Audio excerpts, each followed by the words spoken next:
Hello friends, welcome back to the bench. Our test subject today is an MSI board with LGA1200 socket, and nothing too special about this board, although it looks pretty. It's got plenty of IOs and optical output, audio output, and the PS2 board.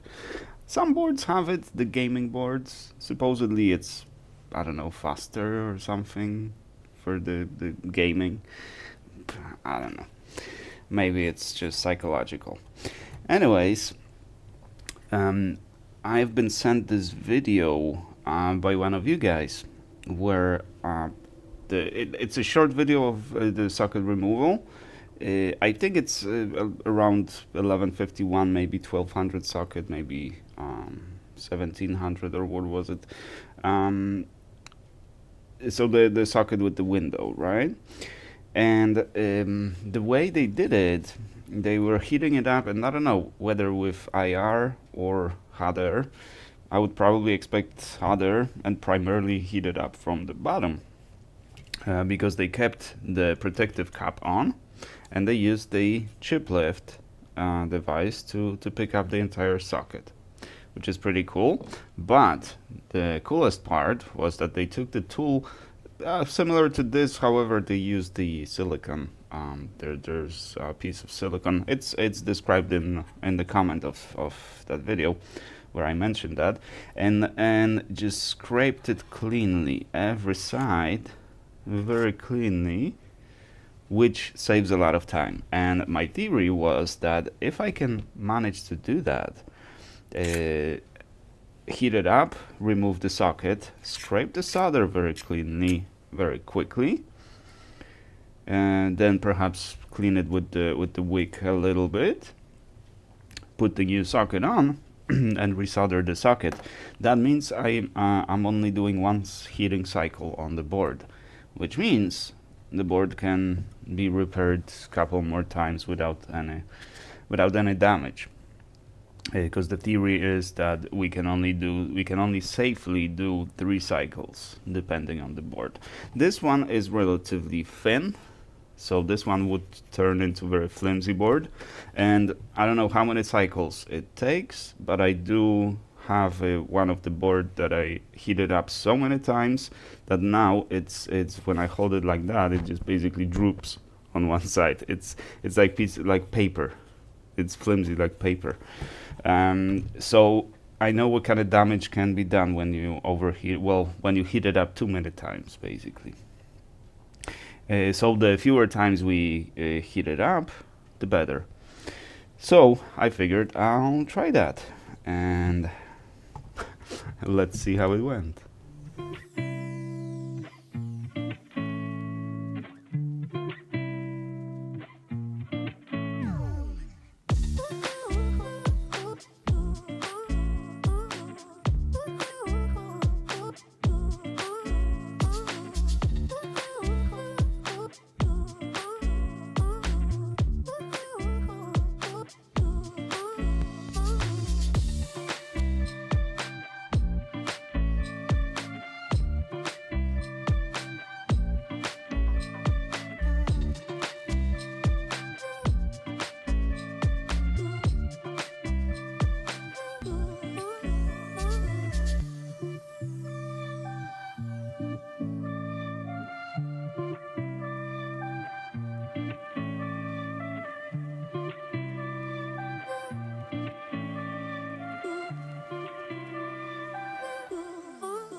inside my own world of make-believe. Kids screaming in the cradles, profanities. I see the world through ice covered in ink and bleach. Cross out the ones who heard my cries and watched me weep. I love everything. Fire spreading all around my room. My world's so bright, it's hard to breathe, but that's alright. Hush.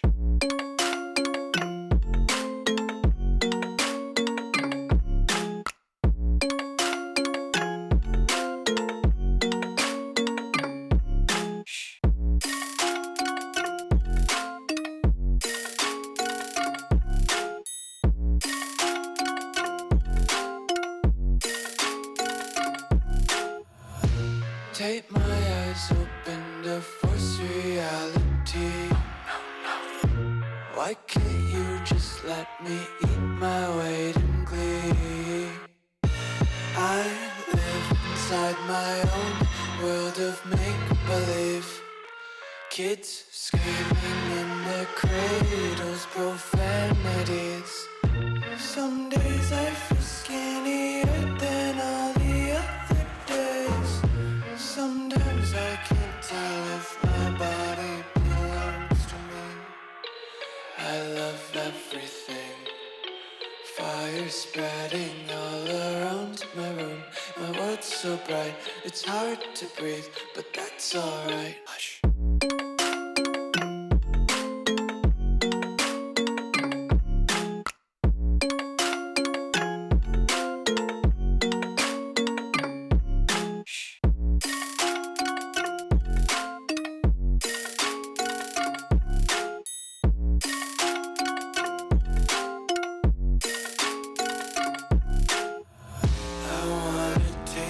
Content, hold your breath and feel the tension. Devils hide behind redemption. Honesty is a one-way gate to hell. I wanna taste consumption. Breathe faster to waste oxygen. Hear the children sing aloud. It's music till the wick burns out.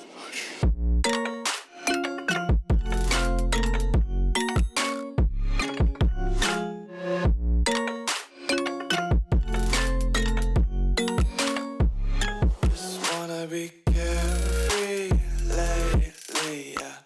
Just kicking up daisies. Got one too many quarters in my... Alright, I wasn't watching the little camera, the microscopic cameras, looking at the socket during the procedure, and after watching the footage, I saw when the socket dropped. I marked that on the timeline.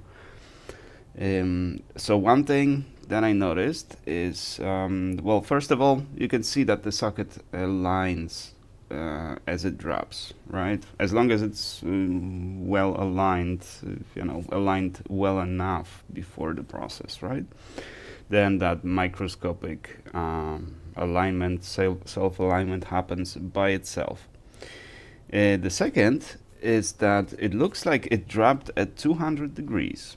Which is not too surprising because this is the small 1200 socket, right? Those don't need more than 225. I do still keep that 235 step because I use it for all the sockets, but that 235 step is crucial for AM5 socket. For 1151 or 1200, not really. 225 is more than enough, and it looks like even 200 is enough. However, you did see that my thermocouple detached from the board, and at the very end of the process I was holding the thermocouple manually, and the wire is kind of springy, and when a heat hits the thermocouple, it starts to vibrate. So it was very curious experience holding that, and that's literally just vibrating away. It was very interesting. So I don't know what the exact temperature was. We probably went a little bit too high, because the thermocouple was removed a few times. So probably some parts of the socket overheated slightly. I don't see any signs of overheating, of melting or anything like that, but we probably went up to maybe 240, who knows. So that is pretty much the problem of doing this in one cycle, right? We're saving the board from overheating, or from heating twice. We heat it up only once, but when I do it in 2 cycles, then the board is perfectly clean. I replace the thermocouple, so I clean the board underneath the thermocouple and put the new piece of Captain tape to hold it. Right, I check it again and make sure everything's good. If you do it in one cycle and the method of holding thermocouple is piece of Captain tape, well, you can see what happens, right? The flux gets underneath the Captain tape, thermocouple detaches from the board, and once it detaches from the board, it shows the temperature all over. It fluctuates a lot. That's not the. I mean, there's nothing wrong with the method of doing it in a single cycle, as long as you have a better method of attaching thermocouple to the board, and that is something I'm going to be working on. Well, this weekend. We'll see. We'll see what I will be able to figure out. I did receive a lot of suggestions, like putting thermocouple in the piece of tungsten. I ordered a replacement thermocouple, a 10 centimeter rod, but I'm not sure that's actually gonna work. I'm not sure, but I'm curious. I also ordered a few other kinds of thermocouples, or as far as the build, but most likely I will have to build something myself, some kind of holder for the thermocouple, so we always know what the temperature is. Alrighty, that will do. Thank you guys very much for watching. I do appreciate you. And I shall see you in the next one. Tripping on day dreams, got dirty little lullabies playing on repeat. Might as well just ride around the nursery and count sheep.